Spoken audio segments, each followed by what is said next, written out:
मंत्रिमंडल की मुख्यमंत्री जयराम ठाकुर की अध्यक्षता में आयोजित बैठक में प्रदेश सरकार के प्रारंभिक और उच्च शिक्षा विभागों में लगे अंशकालिक जलवाहकों के मानदेय को 2400 रूपए से बढ़ाकर 2700 रूपए प्रति माह करने का निर्णय लिया है। मंत्रिमंडल ने उन व्यक्तियों को 8000 रूपए प्रति माह मासिक लोकतंत्र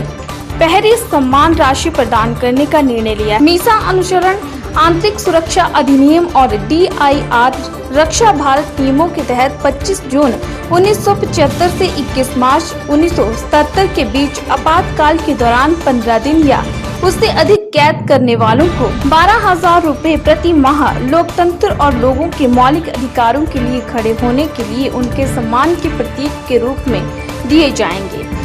इसमें सरकारी स्कूलों में पार्ट टाइम मल्टीटास्क वर्कर्स को उलझाने के लिए नीति के मुस्तैदों को भी मंजूरी दे दी गई है, जिसमें शुरुआत में 7,852 पात्र बेरोजगार अभ्यर्थियों को स्थानीय स्तर पर मानदेय अर्जित करने का अवसर मिलेगा। वहाँ जगह है करौली तहसील में ऊना जिला में, वहाँ पर एक स्किल डेवलपमेंट इंस्टीट्यूट के नाम से बहुत बड़ा स्ट्रक्चर 18 करोड़ का बना हुआ है, जिसमें कोई काम नहीं होता है। पिछली सरकारों द्वारा जो है इस प्रकार बिना सोचे समझे जो है बना दिए गए थे। अब निर्णय लिया गया है कि उसको यूटिलाइज करने के लिए हमारा जो Indian institute of information technology Una जिला में है, जो IIIT है, उसमें उनको जो है वो PWD के द्वारा असेसमेंट करके जो है वो उनको काम के लिए जो है वो किराए पर दे दिया जाएगा, क्योंकि अभी तक वो बिल्कुल बेकार जो है वहां पर पड़ा है। इसलिए उसका भी निर्णय जो है कैबिनेट ने लिया है। एक महत्वपूर्ण निर्णय, HP PWD में बहुत पुराना मैनुअल काम करने के लिए जो है चलता था, उसमें सुधार करने के लिए अब CPWD वर्क्स मैनुअल 2019 और इसके जो और भी बाकी जो पब्लिकेशन CPWD द्वारा किए जाते हैं, उनको Himachal Pradesh public works department में लोक निर्माण विभाग में जो है वो अडॉप्ट कर दिया गया है। IPH में ये ऑलरेडी पहले से चलता है, लेकिन PWD में भी जो है अब CPWD का जो मैनुअल है वो इसमें जो है चलेगा। ये प्रोग्रेसिव रिफॉर्म्स वाला जो है वो एक निर्णय है और इसमें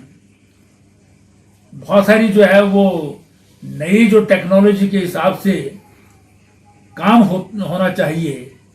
वो पुराने मैनुअल के मुताबिक जो है वो हो नहीं पाता था। इसलिए क्योंकि CPWD के पास पूरा अपना डायरेक्टर जनरल के नेतृत्व में जो है वो डिजाइन का भी डिवीजन होता है। प्रथम वर्ष और द्वितीय वर्ष के लिए अलग से विश्वविद्यालय और सरकार बैठ करके निर्णय लेगी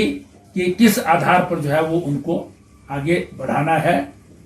और इसमें सबसे बड़ा जो है एक मैं विशेष रूप से बताना चाहूंगा कि जो छात्र किसी भी कारण से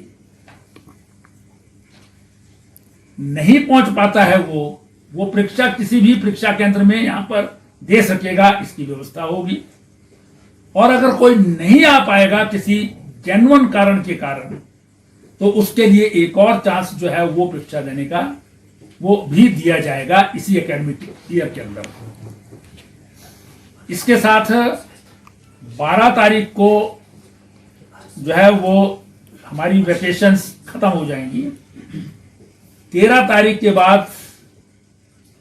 एडमिशंस करेंगे विद्यालय, क्योंकि 10th के भी एग्जाम रिजल्ट निकाल दिए हैं और +2 के भी रिजल्ट जो है वो हिमाचल प्रदेश पहला प्रदेश है, एकमात्र प्रदेश है जिसने सभी स्कूलों की परीक्षाएं लेकर के जो है परिणाम घोषित किए हैं। तो बच्चों की एडमिशन जो है वो वैसे तो रोल ऑन हो जाता है, लेकिन उनकी एडमिशन स्कूलों की हो, +2 वाले की कॉलेज की प्रथम वर्ष में और 11th का जो स्टूडेंट है उसकी 12th में, 10th वाला जो है उसकी 11th में, तो वो ऑनलाइन टेलीफोन से अभिभावक वहां पर जाकर के जो है एडमिशन करा सकता है। उसकी स्क्रूटनी वो जुलाई में होगा, 13 जुलाई के बाद शुरू होगा 25 जुलाई तक, और उसके बाद उसकी स्क्रूटनी अगस्त में होगी, जब 31 जुलाई के बाद जो है नया निर्णय केंद्र सरकार का आएगा। इसी प्रकार से कॉलेज की एडमिशन्स भी जो है वो, क्योंकि रोल ऑन सिस्टम है, उसमें रिजल्ट आए ना आए आगे जो है वो एडमिशन्स होती हैं, तो वो एडमिशन्स भी करवाने का निर्णय लिया गया है। उसके लिए ऑफिस में जिसकी आवश्यकता होगी, प्रिंसिपल, नॉन टीचिंग एम्प्लॉय, वो आएंगे और टीचर्स को जिनकी आवश्यकता है, जितनी आवश्यकता है।